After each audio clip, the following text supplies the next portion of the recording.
तो दोस्तों आज हम बात करेंगे इंडिया पाकिस्तान का 1971 में जो युद्ध हुआ था उसके बारे में एकदम डिटेल में बात करेंगे। एक एक पॉइंट पे एक एक चीज पे बात करेंगे कि क्या क्या हुआ था, कैसे कैसे पाकिस्तान हारा था इंडिया से, क्या क्या सिचुएशन थी, ठीक है। और कैसे कैसे पाकिस्तान ने अमेरिका का साथ लिया, चाइना का साथ लिया, लेकिन फिर भी वो पाकिस्तान को बचा नहीं पाए। ये सारी चीजें हम आज के वीडियो में बात करेंगे।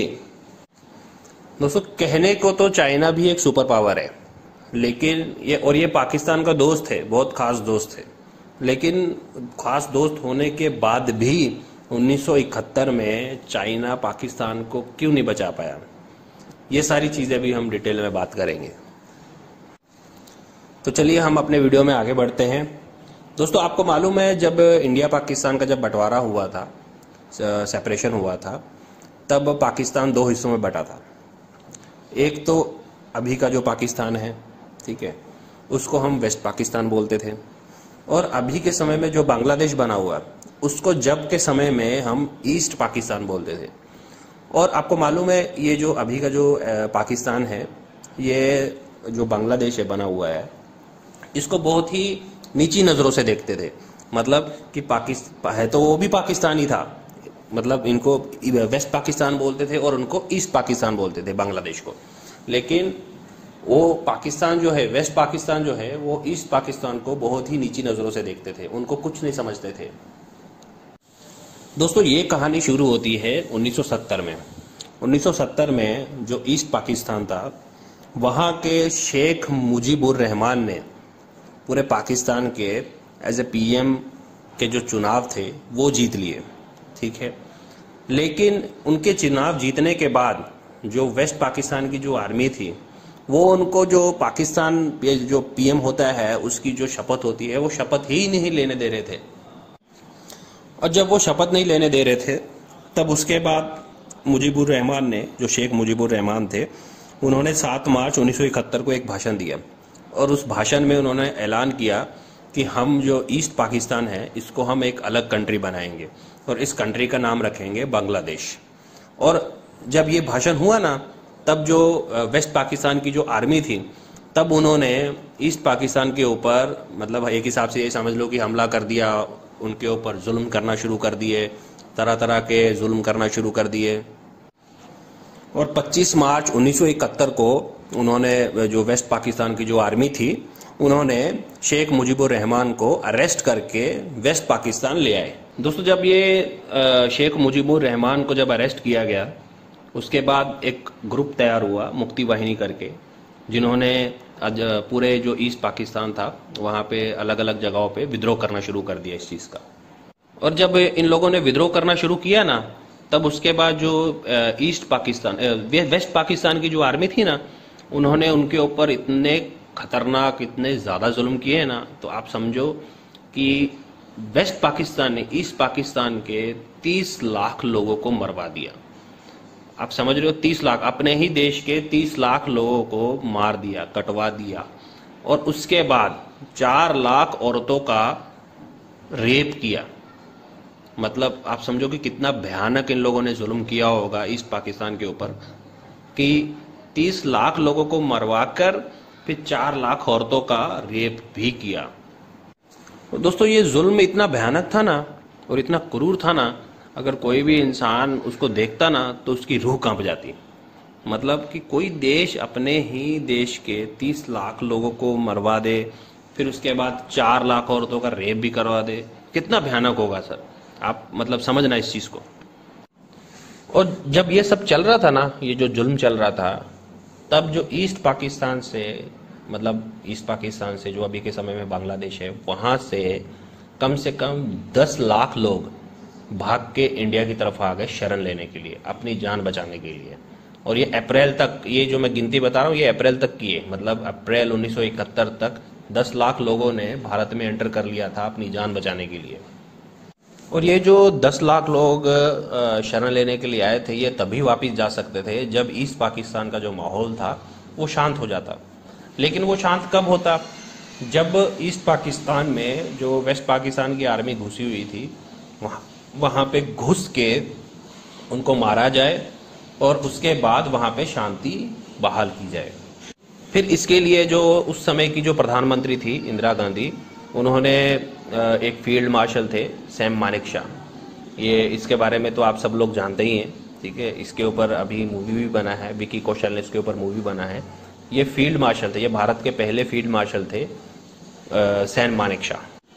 तो इंदिरा गांधी ने सैम मानेकशॉ को ऑर्डर दिया कि अभी के अभी ही अटैक करो, जो ईस्ट पाकिस्तान है इसके ऊपर अटैक करो, जो वेस्ट पाकिस्तान की जो आर्मी घुसी हुई है उसके अंदर, उनके साथ युद्ध करके उसको ख़त्म करके जो भी वहाँ पे चल रहा है उसको ख़त्म किया जाए, उसको न्यूट्रल किया जाए।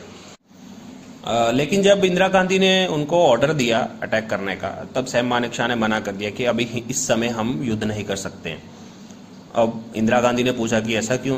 फिर उन्होंने रीज़न दिया कि अभी जो अप्रैल का टाइम है, इस समय जो ईस्ट साइड है, इंडिया का जो ईस्ट साइड है, उस समय बहुत बारिश होता है, और बारिश होने की वजह से मतलब वहाँ पे बहुत ज़्यादा बाढ़ भी आती है, ठीक है, बहुत सारी चीज़ें उथल पुथल हो जाती हैं।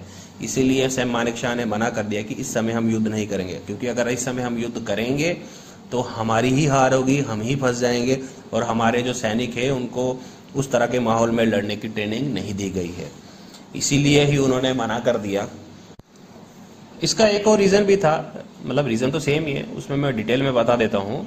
क्योंकि अगर उस समय इंडियन आर्मी जो है अगर ईस्ट पाकिस्तान पे अंदर घुसती वेस्ट पाकिस्तान को निकालने के लिए, एक तो हमारी पूरी की पूरी आर्मी वहाँ पे एंगेज हो जाती ईस्ट पाकिस्तान में, ठीक है। और उसके जवाब में अगर हम बात करें जो हमारे जो सीमा जुड़ी हुई है पाकिस्तान के साथ और चाइना के साथ, उस समय उस साइड में पूरा ड्राई है, पूरा सूखा है। तो अगर हमारी पूरी आर्मी इस तरफ बिजी हो जाती तो उनको मौका मिल जाता, किसको? चाइना को और पाकिस्तान को। पाकिस्तान मतलब जो उस समय वेस्ट पाकिस्तान था, उनको मौका मिल जाता हमला करने का। तो मतलब हमको उस समय 3 तरफ से युद्ध लड़ना पड़ता। तो उसमें अगर देखा जाए नुकसान हमारा ही था, मतलब भारत का ही नुकसान था। इसलिए जो सैम मानेकशॉ थे, जो फील्ड मार्शल थे, उन्होंने अपना दिमाग लगाया और उस समय ये युद्ध करने के लिए मना किया इंदिरा गांधी को। और इसके साथ ही फील्ड मार्शल जो सैम मानेकशॉ थे, उन्होंने एक सुझाव दिया कि हम अभी युद्ध नहीं लड़ेंगे, अप्रैल से नवंबर तक हम युद्ध नहीं लड़ेंगे ईस्ट पाकिस्तान में। उसकी जगह हम ये करेंगे कि अप्रैल से नवंबर तक हम अपनी आर्मी को उस तरह के इलाकों में, उस तरह के एरिया में लड़ने की ट्रेनिंग देंगे, और जो वहाँ का विद्रोही ग्रुप था ईस्ट पाकिस्तान का, मुक्ति वाहिनी, उनको भी हम ट्रेन करेंगे हमारी आर्मी के साथ लड़ने के लिए। किसके अगेंस्ट?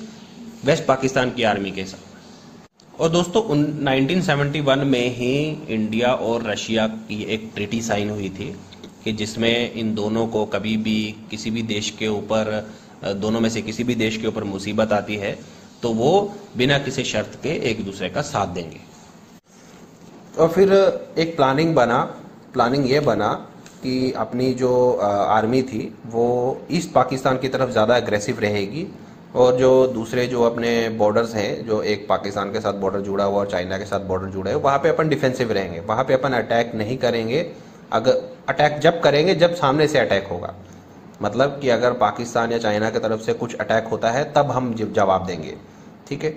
लेकिन मतलब हम वहाँ पे हमने सैनिक कम रखे हुए थे, किस तरफ? पाकिस्तान के साथ सटे हुए बॉर्डर के साथ। और ये चीज़ जो है, ये जो बात है, ये पाकिस्तान को मालूम पड़ गई, पाकिस्तानी आर्मी को मालूम पड़ गई कि हाँ अभी भारत जो है अपना पाकिस्तान से सटे हुए जो बॉर्डर है इंडिया के, खास करके राजस्थान की साइड में, कि वहाँ पे ये कमज़ोर है, ठीक है।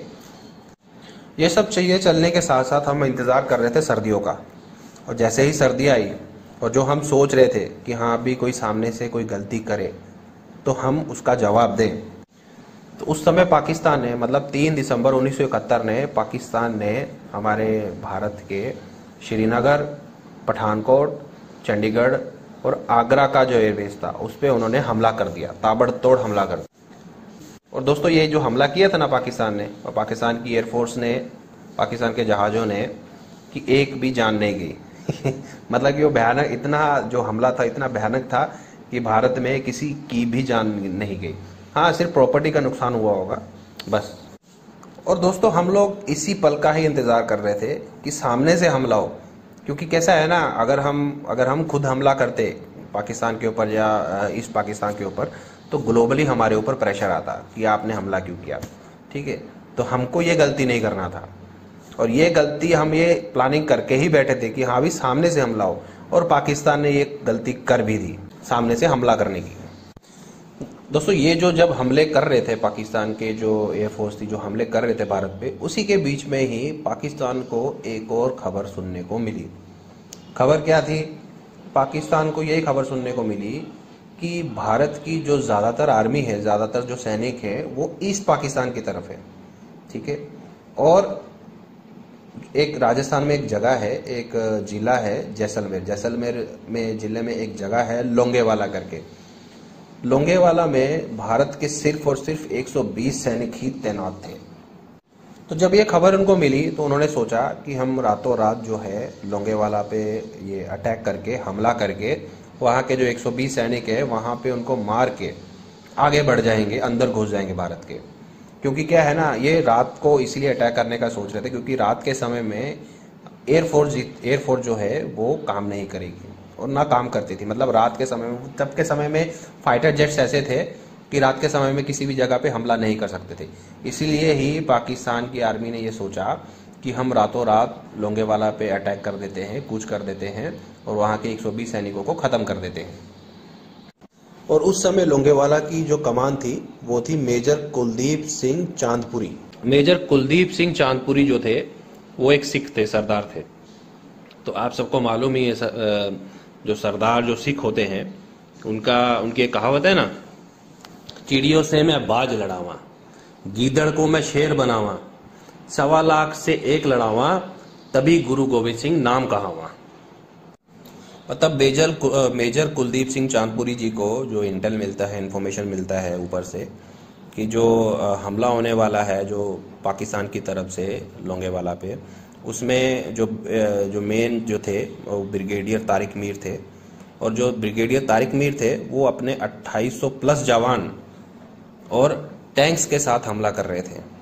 तो उनको ऐसा बोला गया कि आप अभी पीछे हट जाओ, आपको कुछ जवाब नहीं देना है, ठीक है। लेकिन इसके जवाब में चांदपुरी जी ने बोला कि नहीं, हम पीछे नहीं हटेंगे, हम 120 लोग भी उनकी 2800 लोगों पे हम भारी पड़ेंगे। मेजर कुलदीप सिंह चांदपुरी को पीछे हटने के लिए इसलिए कहा गया था क्योंकि उस समय एक तो उनके पास सिर्फ 120 जवान थे और उनके पास प्रॉपर इन्वेंट्री नहीं थी, प्रॉपर हथियार नहीं थे। क्योंकि सामने से जो पाकिस्तान हमला कर रहा था, एक तो उनकी आर्मी की जो ये थी गिनती थी वो तो ज़्यादा थी, मतलब 2800 प्लस थी और ये 120 थे। और उनके पास टैंक भी थे, वो जब हमला कर रहे थे तो वो पूरा टैंक के साथ घुसे हुए थे। और इनके पास तो क्या थे, 3 लैंड माइन्स थी, एक जीप थी, जीप के ऊपर एक तोप लगी होती है वो थी। और लैंड माइन्स मैं आपको बता देता हूँ, लैंड माइन्स मतलब एंटी टैंक लैंड माइन्स, मतलब अगर उस लैंड माइन के ऊपर कोई भी टैंक चल जाए तो वो जो टैंक है वो पूरी तरह से तबाह हो जाता है। अब बात करते हैं पूरे हमले की, पूरे उस युद्ध की। तो मेजर कुलदीप सिंह चांदपुरी ने क्या किया, अपना दिमाग लगाते हुए जो उनके पास 3 लैंड माइन्स था, एंटी टैंक लैंड माइन्स, उन्होंने क्या किया, वो एक सामने 3 लैंड माइन्स बिछा दिया और उसके पीछे उन्होंने क्या किया, जो टिफिन होते हैं ना, टिफिन बॉक्स होते हैं, उसके जो डब्बे, वो एकदम लाइन से बिछा दिए। मतलब कि अगर उधर से पाकिस्तानी आर्मी आती है तो सबसे पहले जो ओरिजिनल लैंड माइन्स है वो आए, फिर उसके बाद वो टिफिन वाले जो बॉक्स हैं वो आए। तो जब हमला हुआ ना, तो क्योंकि देखो सबसे पहले तो ओरिजिनल लैंड माइन रखे थे, तो सबसे पहले एक टैंक फटा, फिर दूसरा टैंक फटा, फिर तीसरा टैंक फटा। ये जब टैंक फटे, ब्रिगेडियर जो तारिक मीर था पाकिस्तान का, उसकी घंटी बजी, उसके दिमाग की घंटी बजी। तो उसने क्या किया, अपने इंजीनियर्स को बुला लिया जो ये इसको डिसमेंटल करेंगे, किसको, लैंड माइन्स को। तो उन्होंने क्या किया, वो जो मतलब वो लैंड माइन्स तो थे नहीं, वो क्या थे, वो टिफिन थे। तो उन्होंने क्या किया, पूरा 6 घंटा लिया उन लैंड माइन्स को, मतलब वो जो टिफिन्स थे उनको निकालने के लिए। और मेजर कुलदीप सिंह चांदपुरी, उनका मेन जो मोटो था वो यही था कि इनको, पाकिस्तान की आर्मी को बस कैसे ना कैसे करके सुबह की जो पहली रोशनी है तब तक रोक सके, क्योंकि उसके बाद तो अपनी इंडियन एयरफोर्स आ जाती, उसके बाद तो फिर कोई टेंशन नहीं थी। तब उन्होंने क्या किया कि अब सोचो कि वो इतने बेवकूफ़ थे वो टिफिन के बॉक्स से निकालते रहे, उसी से ही डरते रहे वो, ठीक है। लेकिन जब उन्होंने सब निकालने के बाद उनको मालूम पड़ा कि हाँ भी ये तो हमको बेवकूफ़ बनाया, क्योंकि ये तो लैंड माइन्स है ही नहीं है। लैंड माइन्स तो वो सिर्फ 3 थे जो फट गए, वो ये तो सारे टिफिन बॉक्स हैं और टिफिन बॉक्स में ईंटा पत्थर भरा हुआ है। फिर उन्होंने क्या किया, एकदम आंख बंद करके अपना ऑर्डर दिया कि जाओ हमला करो। अब कुलदीप सिंह जो थे, मेजर जो थे, उन्होंने क्या किया, उन्होंने पहले से ही पूरी तैयारी करके रखी थी। क्या तैयारी करके रखी थी उन्होंने ना, एक ऐसा गड्ढे बना के रखे हुए थे, रेगिस्तान की बालू मिट्टी में गड्ढे बना के रखे हुए थे। मतलब कितने, वो एकदम 2 किलोमीटर लंबे गड्ढे थे, जिसमें उन्होंने अपने 120 सैनिकों को अपने जगह दे दिया। पूरा 2 किलोमीटर का एरिया कवर कर लिया उन्होंने। मतलब कि वो प्लानिंग इतना जबरदस्त था ना, ये जो गड्ढे खोद के उसके अंदर बंकर टाइप बना दिए, और वो 2 किलोमीटर के एरिया में 2 किलोमीटर लंबा वो जो बनाया हुआ था उन्होंने, कनाल टाइप, छोटा कनाल टाइप, उसमें उन्होंने अपने साथियों, अपने जो सैनिक थे उनको एकदम प्रॉपर अपनी पोजीशंस दे दे के उनको बिठा दिया वहां पे। और जब वो आगे आए ना, जब ब्रिगेडियर जो ये थे पाकिस्तान के थे, ठीक है, उन्होंने जब बोला ना अटैक का, उसके बाद उनको मालूम ही नहीं पड़ा कि किधर से गोली मार रहे हैं, कहाँ से गोली मार रहा है, कौन गोली मार रहा है, ठीक है। मतलब उनको सिर्फ गोलियों के निशान समझ में आ रहे थे, क्योंकि वो घेरा इस तरीके से बनाया था ना कि उनको चारों तरफ से पड़ रही थी। वो एक हिसाब से, मतलब एक हिसाब से बीच में फंस गए हुए थे। तो इस तरीके से मतलब जो है कुलदीप चांदपुरी ने अपना दिमाग लगाया था उसमें कि हाँ भाई, अब हमको मतलब सुबह की जो पहली किरण है उसके निकलने तक अपने को किसी भी तरीके से इनको रोकना है, और अपनी जो जवान थे उनमें मतलब कम से कम नुकसान होना चाहिए, ठीक है। पहली बात तो उनका यही था कि हाँ भी नुकसान तो नहीं होना चाहिए, ठीक है। मतलब दोस्तों की वो प्लानिंग इतना जोरदार था ना कि एक तो उनको रात भर रोकने में सक्षम हुए वो, अपनी जो इंडियन जो 120 जो जवान थे, 120 जो सैनिक थे, एक तो उनको रोकने में सक्षम हुए, और पाकिस्तानी आर्मी की ऐसी तबाही मचाई ना उन लोग, मतलब वो भी 120 सैनिकों ने हमारे भारत के, आप सोच भी नहीं सकते। अभी भी आप देखोगे ना, अभी भी वहां पे ऐसे कुछ निशान आपको मिल जाएंगे। आप जाओगे ना लोंगेवाला जैसलमेर तो आपको बहुत सारे ऐसे निशान मिल जाएंगे, क्योंकि बहुत सारे ऐसे टैंक हैं अभी भी वहां पे पड़े हुए जो उनके तबाह हुए पड़े हैं। और फिर उसके बाद सुबह तक मतलब उन्होंने जो 120 सैनिक थे भारत के, उन्होंने कैसे ना कैसे करके उनको रोक लिया। और जैसे ही सुबह की पहली किरण निकली, उस पहली किरण के निकलते ही अपने जो ये थे हंटर प्लेन थे जो इंडियन एयरफोर्स के, इनको फाइटर जेट्स जो थे, हंटर फाइटर जेट्स थे। एक्चुअली इनका ये रात को नहीं लड़ सकते हैं, ये दिन में लड़ सकते हैं। इसीलिए ही वहां पे ये जो सिचुएशन थी ये जनरेट हुई कि हाँ भी 120 सैनिकों जो थे भारत के, उनको कैसे ना कैसे करके रात भर उनको सुबह तक उनको रोकना है। फिर उसके बाद जो बचा कुचा काम है वो तो अपनी इंडियन एयरफोर्स है वो तो कर ही देती। मतलब आप सोचो कि वो 120 सैनिक थे, ये 2800 प्लस जो थे सैनिक थे पाकिस्तान के, और वो भी टैंक्स के साथ, ठीक है। लेकिन फिर भी वो हमारे जो ये है 120 सैनिकों को मात नहीं दे पाए। तो मतलब आप समझ सकते हैं कि जो बहादुरी है, जो हमारे जवानों की जो बहादुरी और जो उनकी क्या बोलेंगे उनको जिंदा दिली जो है, वो उसी चीज ने ही हमको वो जो युद्ध था वो जितवाया था। वो जो वॉर हुआ था लोंगेवाला का, वो जितवाया था हमको, ठीक है। और फिर जो फाइटर जेट्स जो आए थे, हंटर फाइटर जेट्स, उन्होंने तो जो बचे कुचे टैंक थे उनको तो एकदम निस्तो नाबूद कर दिया। और फिर वहां मतलब जब ये एयरफोर्स ने अपने जो हमारे जो फाइटर जेट्स हैं, इन्होंने जैसे ऐसे एंट्री किया ना, तो पाकिस्तान के बहुत सारे ऐसे सैनिक थे जो मतलब भाग गए। खैर ये तो उनकी पुरानी आदत है कि हाँ भी वो पीठ दिखा के भागते हैं, जैसे उनको लगता है कि हाँ भी हमारी हार होने वाली है तो वो पीठ दिखा के भाग जाते हैं। तो उस दिन भी वैसा ही हुआ। मतलब पहले तो वो बहुत ही ऐसा जोश से भरे हुए थे कि हाँ भी यहाँ तो अंदर घुस जाएंगे, ये कर देंगे, वो कर देंगे। लेकिन हुआ क्या, मतलब वो 3,000 के लगभग सैनिक 120 लोगों के सामने मतलब ऐसा बढ़ नहीं पाए, 120 सैनिकों को रोक नहीं पाए। मतलब आप समझो कि हम मतलब क्या फर्क, आप यही फर्क समझते हैं ना, यही तो फर्क है हमारी जो आर्मी है, इंडियन आर्मी है, और बाकी की आर्मीज में यही फर्क है, जज्बे का फर्क है।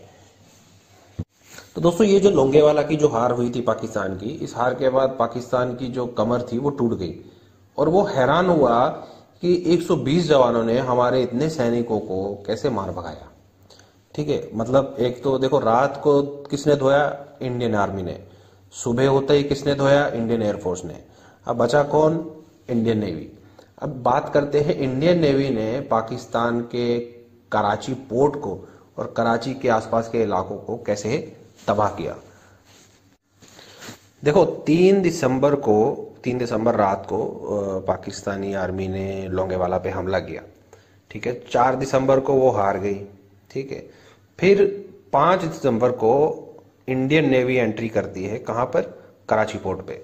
तो भैया कराची पोर्ट पे इंडियन आर्मी ने इतना तबाही मचाई ना कि आप समझो कि वो मेन पोर्ट है, पाकिस्तान का मेन पोर्ट है, और इंडिया ने वो मेन पोर्ट ही तबाह कर दिया, इंडियन नेवी ने, ठीक है।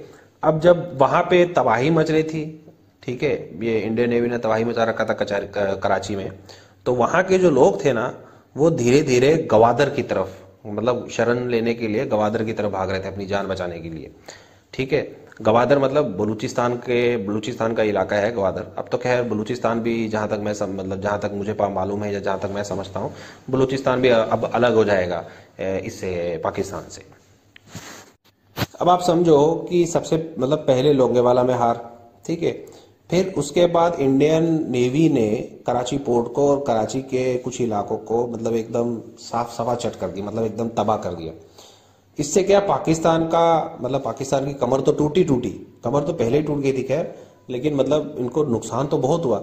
अब बात करते हैं ईस्ट पाकिस्तान की। तो ईस्ट पाकिस्तान में जो मैंने आपको पहले भी एक वीडियो की शुरुआत में मैंने बताया था, शुरुआत में नहीं मतलब वीडियो के बीच में मैंने एक बताया था कि बांग्लादेश में जब मुजीबुर रहमान की जब गिरफ्तारी हुई तो बांग्लादेश में एक विद्रोही ग्रुप जो था वो उत्पन्न हुआ था, ठीक है, मुक्ति वाहिनी। तो मुक्ति वाहिनी क्या कर रहा था, मुक्ति वाहिनी इंडियन आर्मी के साथ कोऑर्डिनेट करके वो अंदर ही अंदर जो पाकिस्तान के जो ये थे सैनिक थे उनको खत्म कर रहा था, उनको मार रहे थे, ठीक है। और इधर से मतलब नीचे अपना बंगाल की खाड़ी की तरफ से जो अपना भारत की इंडियन नेवी का एक बहुत ही बड़ा जहाज है INS विक्रांत, ठीक है। मतलब कि इंडियन आर्मी और इंडियन नेवी ये दोनों के साथ कोऑर्डिनेट कर करके अपने जो मुक्ति वाहिनी जो ये था गुट था, विद्रोही ग्रुप था, जो इन्होंने अंदर ही अंदर पाकिस्तानी आर्मी को खोखला करना मतलब खत्म करना शुरू कर दिया बांग्लादेश से। अब इससे पाकिस्तान को समझ नहीं आ रही थी कि हम क्या करें, तो इन्होंने क्या किया, अपना जो सबसे शक्तिशाली जो इनका एक पनडुब्बी है PNS गाजी करके था, तो उसको इन्होंने भेजा, मतलब कि हाँ भी INS विक्रांत को जाके खत्म करो, और जो वहां से उनको सपोर्ट मिल रही है बांग्लादेश के अंदर, मतलब अभी के बांग्लादेश के अंदर, ठीक है, उसको खत्म किया जाए। तो जब पाकिस्तान PNS जो है PNS गाजी जो है पाकिस्तानी नेवी सील का जो जहाज था, पनडुब्बी थी, वो उन्होंने भेजी, ठीक है। अब आप समझो कि अगर PNS गाजी या INS विक्रांत को अगर मतलब तबाह कर देता तो हमको वो जो वॉर था, वो जो युद्ध था, वो जीतने में थोड़ी क्या मतलब काफी मुश्किल होती, काफी दिक्कत होती। अब INS विक्रांत को बचाने के लिए मतलब एक और जो भारत इंडियन नेवी के पास जो एक और जहाज था वो था INS राजपूत। लेकिन दिक्कत क्या थी ना, INS राजपूत जो था वो उसके इंजन में कुछ प्रॉब्लम चल रही थी उस समय में। तो वो क्या विशाखापट्टनम जो बंदरगाह है, विशाखापट्टनम का जो पोर्ट है, वो वहां पे था, कौन, INS राजपूत, वहां पे उसकी रिपेयरिंग का काम चल रहा था। तो अब वो तो ऐसा तुरंत तो मदद करने आ नहीं सकता था INS विक्रांत की, ठीक है। तो अब इसमें भारत ने क्या किया, भारत ने बहुत ही ज्यादा गहरी तरीके से दिमाग लगाया। उन्होंने क्या किया, उनको तो सब देखो, भारतीय इंडियन आर्मी को यह मालूम था कि हाँ भी भारत के अंदर बहुत सारे ऐसे पाकिस्तान के एजेंट्स हैं कि जो मतलब cut to cut time to time जो है न्यूज जो है अपडेट जो है कि भारत में क्या हो रहा है, क्या सोच रहा है, क्या चल रहे हैं, वो सारी की सारी खबरें जो है पाकिस्तानी आर्मी के पास पहुंचा रही थी। तो जो INS विक्रांत के जो जितने भी ऑफिसर्स है, जितने भी वहां के सैनिक थे जो INS विक्रांत के अंदर डिप्लॉयड थे, उन्होंने क्या किया, अपने घर पे ये मैसेज पहुंचा दिया कि हाँ अभी हम लोग विशाखापट्टनम पोर्ट पे आ रहे हैं 10-1 दिन के लिए, हमको 10-1 दिन का छुट्टी है, ठीक है। तो आप लोग हमको वहां पे मिलने के लिए आ जाओ विशाखापट्टनम पे, ठीक है। अब ये जो खबर थी ये एकदम आग की तरफ फैल गई, ठीक है। अब किसी एजेंट के पास, जो पाकिस्तानी एजेंट था, उसके पास भी ये खबर पहुंची, और ये खबर कहां पहुंच गई, पाकिस्तानी आर्मी के पास, ठीक है। अब पाकिस्तानी आर्मी ने क्या किया, अब आप समझो कि हम अपना मतलब पीएनएस गाजी को खत्म करने के लिए हम अपना आईएनएस राजपूत जो था वो हम समुद्र में नहीं उतार सकते थे। क्यों? क्योंकि उसका इंजन खराब था। तो आप समझो कि वो पीएनएस गाजी जो है वो जैसे अब मतलब जैसे ही वो खबर पहुंची ना इंडियन आर्मी के पास, तो उन्होंने क्या किया, अपना जो पीएनएस गाजी था वो विशाखापट्टनम की तरफ भेज दिया। मतलब कि आप समझो कि वो अपने मौत के मुंह में खुद ही जा रहा है मतलब आप समझ रहे हैं। तो अब देखो जैसे ही वो पीएनएस गाजी विशाखापट्टनम के पास पहुंचा तो आईएनएस राजपूत ने उसको एकदम निस्तो नाबूद मतलब खत्म कर दिया। किसको? पीएनएस गाजी को। तो भैया पीएनएस गाजी खत्म होने के बाद पाकिस्तान तो मतलब ऐसा एकदम बहरा गया कि अब क्या होगा। अब वो उसने क्या किया, अमेरिका को कांटेक्ट किया कि हमारी कुछ मदद करो। तो अमेरिका ने क्या किया, यूएनओ जो है यूनाइटेड नेशंस की एक सुरक्षा समिति होती है, तो उसमें उसने मुद्दा उठाया कि जो भारत जो है वो ईस्ट पाकिस्तान के ऊपर जुल्म कर रहा है। ठीक है। तो अब ये समझो, अब इंदिरा गांधी ने सोचा कि यार अब क्या करें। इंदिरा गांधी ने क्या किया कि हमने भी तो रूस के साथ, जो रशिया के साथ हमने अपनी एक ट्रीटी साइन की है। तो उसने क्या किया, भारत ने मतलब इंदिरा गांधी ने जो है अपने प्रधानमंत्री जो थे उस समय के, उन्होंने रशिया के साथ कांटेक्ट किया। तो रशिया ने क्या किया, वहां पे यूएन में वीटो कर दिया। वीटो मतलब कि ये जो उन्होंने एलिगेशंस लगाए हैं, ठीक है, इसको हम मतलब उसके अगेंस्ट है। ठीक है। मतलब कि वो यूएनओ में भारत का साथ दे रहा था। ठीक है। अब इसके बाद अब मतलब वहां पे तो बात खत्म हो गई, यूएन में तो बात खत्म हो गई। ठीक है। अब पाकिस्तान ने मतलब एक बहुत मतलब भीख मांगने जैसा कि अमेरिका के सामने भीख मांग रहा कि हाँ हमारी मदद करो, क्योंकि उनको मालूम है कि हाँ भी अब तो हम ऐसे तो खुद के दम पे तो हम जीत नहीं सकते भारत से। ठीक है। खैर वो पहले भी नहीं जीत सकते थे। ठीक है। वो तो बात ही अलग है। तो अब भी नहीं जीत सकते। तो उन्होंने क्या किया, अपना अमेरिका ने क्या किया, अमेरिका ने अपनी एक उनकी अमेरिकन जो नेवी है, ठीक है, उसका एक क्या बोलते हैं उसको, बेड़ा है, मतलब एक ग्रुप है, 7th फ्लीट बोलते हैं उसको। मतलब कि उसमें 8 जहाज है, एक बड़ा जहाज है और 7 जहाज उसको वो करते हैं, मतलब प्रोटेक्ट करते हैं या उसको राउंड करते हैं। मतलब वो पूरा ग्रुप में चलता है, वो समुद्र में पूरा ग्रुप में चलता है। और उनका जो मेन जो जहाज था ना, जो मतलब समुद्री जहाज था, जो लड़ाकू जहाज था, वो इतना बड़ा था ना, मतलब आईएनएस से वो दुगना था साइज में। ठीक है। तो जब उन्होंने उनकी मदद के लिए भेज दिया, किसकी? पाकिस्तान की मदद के लिए। और उधर से इंग्लैंड ने भी, ब्रिटेन ने भी अपना जो ईगल जो था वो भेज दिया अमेरिका के साथ, किसकी मदद के लिए? पाकिस्तान की मदद के लिए। ठीक है। अब भैया इधर हमारे जो भारत ने किसको कांटेक्ट किया? फिर रशिया को। भैया रशिया साथ देगा ना, अगर उधर पाकिस्तान का साथ दे रहा है अमेरिका, तो इधर फिर रशिया भी हमारा साथ देगा ना यार, क्योंकि हमने उनके साथ संधि की हुई है कि हाँ भी कल को कुछ अगर रशिया पे हमला होगा तो भारत तुम्हारा साथ देगा, अगर भारत पे हमला होगा तो रशिया आपको हमारा साथ देना पड़ेगा। ठीक है। तो फिर उसके बाद उन्होंने क्या किया कि जैसे ही हमने रशिया के साथ कॉन्टेक्ट किया तो रशिया ने अपना क्या बोलते हैं उसको, 40th फ्लीट, मतलब कि जैसे अमेरिका ने अपना 8 बेड़ों का वो भेजा था ना, ग्रुप भेजा था, वैसे ही रशिया ने हमारी मदद के लिए 40 बेड़ों का ग्रुप भेज दिया, जिसमें पनडुब्बियां थी, जहाज थी। ठीक है। तो अब ये देखो, सबसे पहले आईएनएस विक्रांत, उसके आगे अपना रशिया का जो फ्लीट था, रशियन नेवी का। ठीक है। और उसके सामने खड़े हुए थे ये अमेरिकन और ब्रिटेन के जो नेवी थी। मतलब कि रशिया ने साफ साफ बोल दिया था अमेरिका को कि अगर तुमने आईएनएस विक्रांत पे हमला किया तो उसको हम रशिया पे हमला हुआ मान लेंगे। ठीक है। फिर अगर हमला हुआ तो फिर रिजल्ट जो है, जो परिणाम आएंगे, उसके जिम्मेदार तुम खुद होगे। रशिया ने इसके साथ साथ अपनी यमन में जो एयरफोर्स थी उनको भी अलर्ट पे डाल दिया था कि यहाँ पे आपको भारत की जो है वो प्रोटेक्शन करनी है, कि कल को कुछ भी अगर जरूरत पड़ती है तो आपको वहां पे एकदम रेडी रहना है भारत की मदद के लिए। अब देखिए, इसके बाद अमेरिका को तो बहुत मिर्ची लग रही थी। मिर्ची क्यों लग रही थी? क्योंकि पीएनएस गाजी जो था वो अमेरिका का ही दिया हुआ एक जहाज था, किसको, पाकिस्तान को, वो तबाह कर दिया था। अब मिर्ची लग रही थी तो अमेरिका ने आनन फानन में क्या धमकी क्या दी रशिया को कि हाँ अभी हमारे पास न्यूक्लियर वेपन्स हैं, ठीक है, न्यूक्लियर मिसाइल्स हैं। तो जवाब में रशिया ने भी यही बोला कि हाँ अभी अगर आपके पास न्यूक्लियर मिसाइल्स हैं तो हम कौन सा खाली हैं, हमारे पास भी न्यूक्लियर मिसाइल्स हैं और तुमसे तो ज़्यादा ही है ना।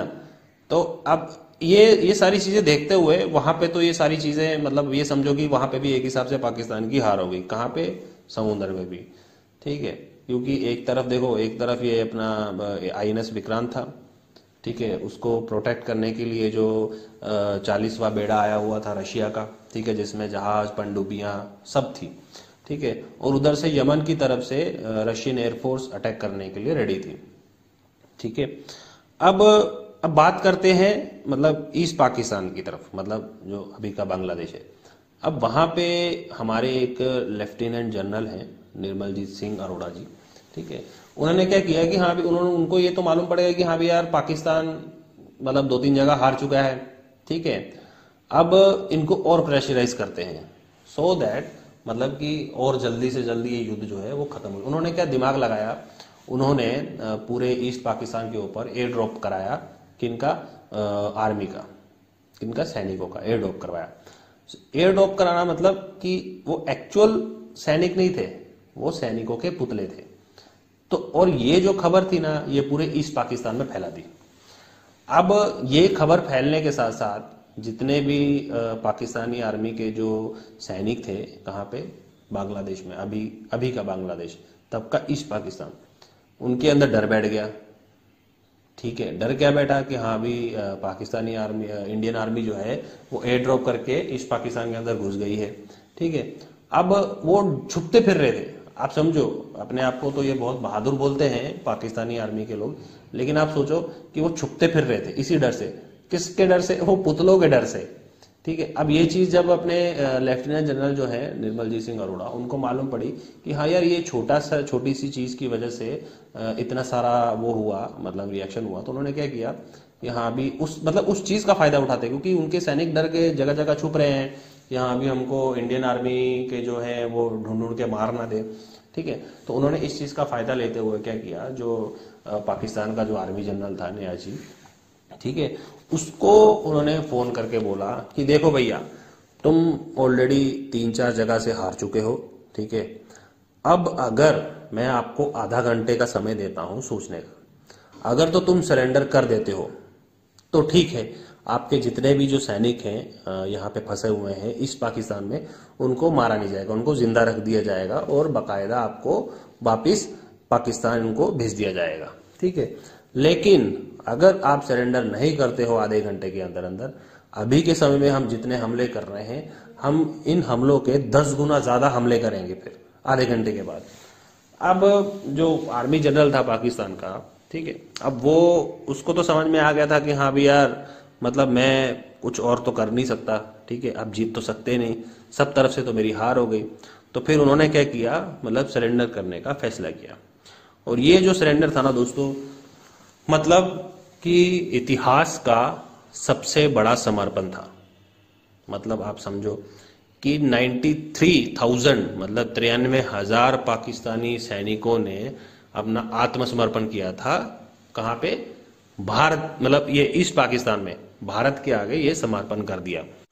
दोस्तों ये जो युद्ध था ना वो 13 दिन तक चला था। मतलब कि आप समझो कि ये जो दिन है ना 16 दिसंबर 1971, ये एक ऐसा दिन था कि इस दिन में इतिहास में सबसे बड़ी, क्या बोलेंगे उसको, सरेंडर हुआ।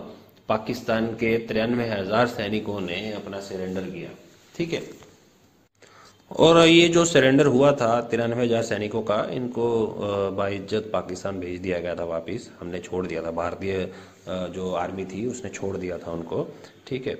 और फिर उसके बाद इंदिरा गांधी का स्टेटमेंट आता है कि जो ढाका है वो एक स्वतंत्र राजधानी है स्वतंत्र देश की, और जिसका नाम है बांग्लादेश, ठीक है। तो दोस्तों ये था आज का वीडियो, ठीक है। हमारे वीडियो में अंत तक बने रहने के लिए आपका बहुत बहुत